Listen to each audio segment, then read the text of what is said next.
Perkenalkan, nama saya Srafi Gustianise dari kelas 11 MIPA 3. Di sini saya akan menjelaskan tentang bab mitigasi bencana, yaitu bencana tsunami.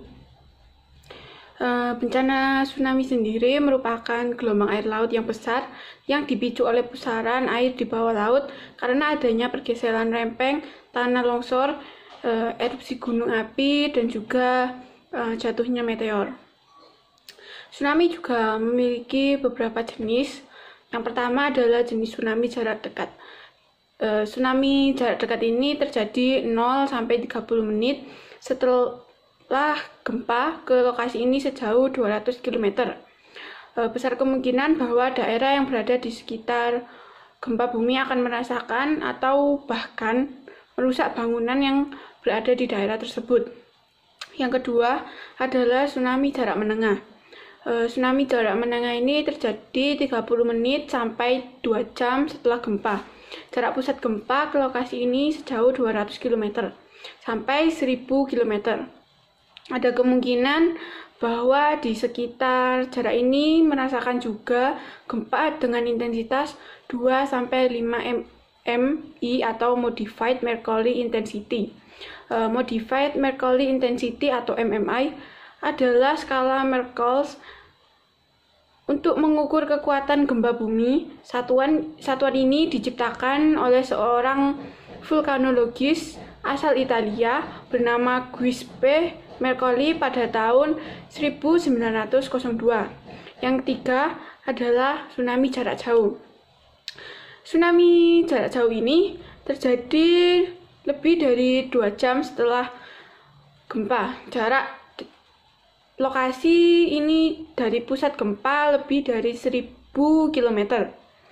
Karena itu, kecil kemungkinan di daerah ini akan merasakan gempa.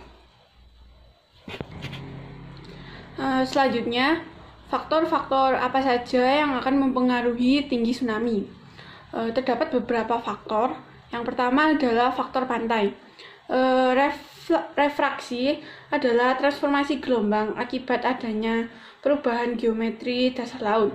Di tempat di mana terjadinya penyempitan, maka akan terjadi konsentrasi energi, sehingga tinggi gelombang di tempat itu akan membesar.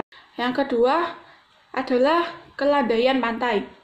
Jarak tsunami ke daratan juga sangat ditentukan oleh terjal dan landainya morfologi pantai, di mana pada pantai yang terjal, tsunami tidak akan terlalu jauh mencapai daratan karena tertahan dan dipantulkan oleh tebing pantai. Sementara di pantai landai, tsunami akan menerjang sampai beberapa kilometer masuk ke daratan. Yang ketiga adalah vegetasi dan struktur penghalang di sekitar pantai.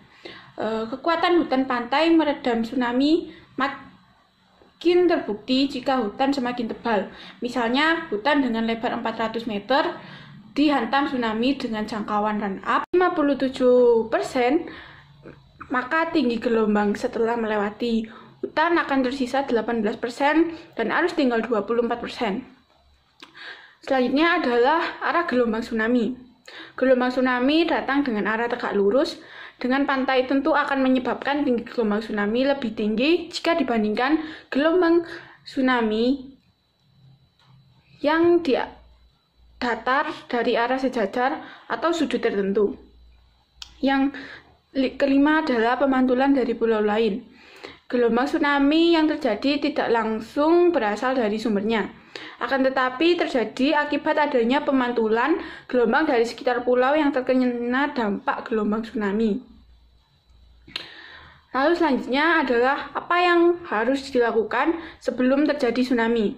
Yang pertama adalah menyalakan radio untuk mengetahui apakah tsunami terjadi setelah adanya gempa bumi di sekitar wilayah pantai. Yang kedua adalah bergerak di dataran yang lebih tinggi seperti bukit maupun pegunungan dan tinggal di sana untuk sementara waktu. Yang ketiga adalah jauhi pantai. Yang keempat adalah waspada apabila air surut, dan bila air surut segeralah jauhi wilayah pantai. Selanjutnya, apa yang dilakukan setelah terjadi tsunami? Yang pertama, jauhi apa yang tergenang dan rusak sampai ada informasi aman dari pihak yang berwenang. Yang kedua adalah jauhi reruntuhan dari air. Yang ketiga, utamakan keselamatan dan bukan barang-barang Anda. Contoh dari tsunami yang terjadi di Indonesia adalah tsunami pantai Lampung pada tahun 1883 dan memakan 36.000 korban meninggal. Dan ada juga tsunami Pulau Flores pada tahun 1992 yang memakan 2.500 korban meninggal. Dan tsunami Aceh pada tahun 2004 yang memakan 200.027.898 korban meninggal. Sekian dari saya, terima kasih.